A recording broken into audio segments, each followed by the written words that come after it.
Welcome back to Puerto Rican Panorama. I'm Diego Castellanos, and today we're talking about Concilio, probably the best-known Hispanic agency in Philadelphia or in the Delaware Valley. But Concilio used to be at 7th and Fairmount for years, and it recently moved to where? Where's your new address? Well, about 2 years ago, we moved from 7th and Fairmount to Hunting Park Avenue due to the community moving into that direction. We have more Latinos in that neighborhood than we do in the previous location. So as a result, we were looking for new space to be within, closer to the community that we serve. So about 2 years ago, we embarked on a capital campaign to try to come up with a new venue. So in essence, you follow the community. Exactly. They were kind of moving, and you were kind of getting too far for them. You're right. So the commute. We had a commute coming in. The folks had to find public transportation to be able to access our services. So we figured out that it made more sense to be in the community. So we purchased and rehabilitated a building. It was about a $2.4 million project that we.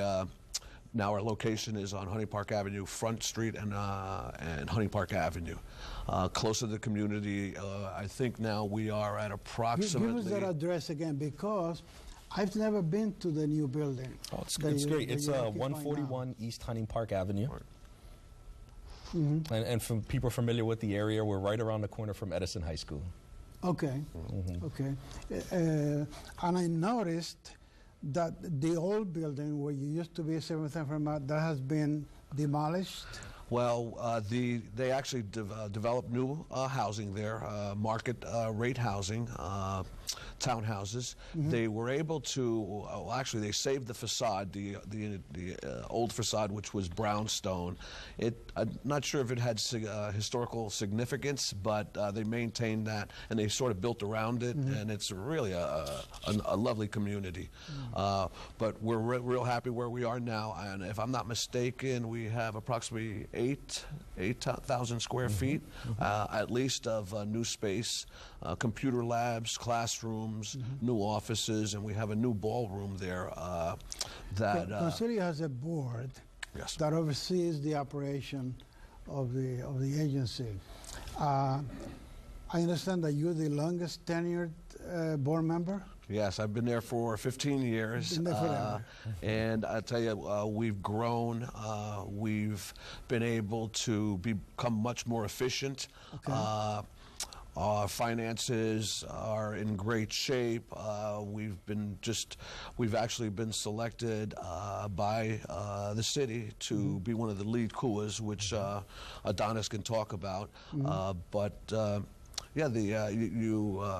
It's open to the community. The hall is available for events, galas. It's a lovely, lovely vicinity. What a price, I mean, it's available for galas, but it's not free. No, there's a charge. Obviously, we're a nonprofit, and we have to pay our bills, and as a result, we do various fundraising, and that is one of our revenue-generating businesses. And it is costly to do events. You know, one of the problems that we had recently is that we had a lot of groups that used to meet at Concilio. And they had to meet, and I'm one of those, because it's the American Legion. Post 840 was one of the agencies or the groups that used to meet at Concilio, and we had to meet on Saturdays because that was the only day that all the members were free to meet.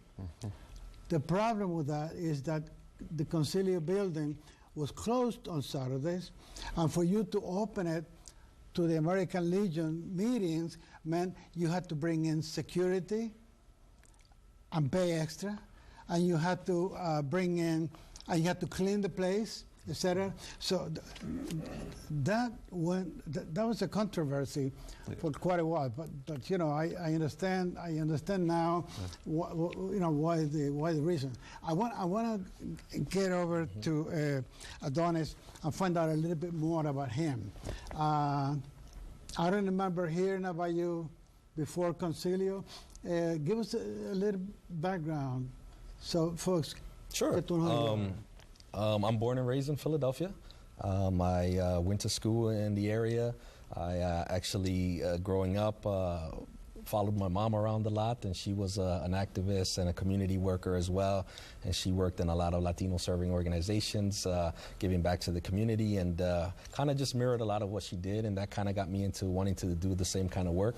Are your parents, where are your parents from? So both of my parents are from Honduras, and they came over here in the late 70s. Okay. And from there on, they kind of lived the American dream, you know, became citizens and, you know, merged with the Latino community at the time in North Philadelphia, which was predominantly the Puerto Rican population. So with that, it just became a melting pot of Latinos, you know, regardless of where the origin was. It was the North Philadelphia Latino group, and my parents were a big part of that. So I grew up in that environment and felt comfortable in navigating through those various systems. And from there, my work has always been in social services. I worked at Congreso before, and then I worked at other nonprofits serving the community, from drug and alcohol prevention to HIV prevention to workforce development, even ESL and domestic violence programs. What are you doing in the area of crime and violence? So we have a great, fairly new program working with the 24th and 25th Police Precinct. It's called our Victims Awareness Program. And what we do is we offer people who have been victimized by a crime additional support and assistance to the point that we get a list of people from the 24th or 25th Precinct that have been a part of some kind of crime recently, and assist them through whatever services that they may need, whether it's a court accompaniment, whether it's getting them referrals to any other things that they may need in the community, or so just being a support system for them. You help victims of crime. Correct. Are you doing anything to prevent crime? Well, I think it's always important to work with your police in the community, and Concilio has a really good relationship with the police in the area. We work a lot together on various projects, especially community awareness projects, where we are there hand in hand to support their efforts and making sure that people are aware of where to go when they need to get those services in the community. Mike, just to add to that is one of the things that we do is reach out to the youth and involve the youth in Concilio. And when you involve the youth in these types of endeavors, it keeps them away from the crime. And that's one other step that we take, mentorship programs, and teach them that there's another way. And when they come and visit our facilities, they have access to the computer systems, to peers, leadership training.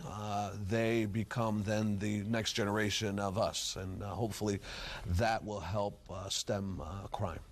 There's been some controversy in our community as to who established Concilio, who was the person responsible for bringing Concilio to reality.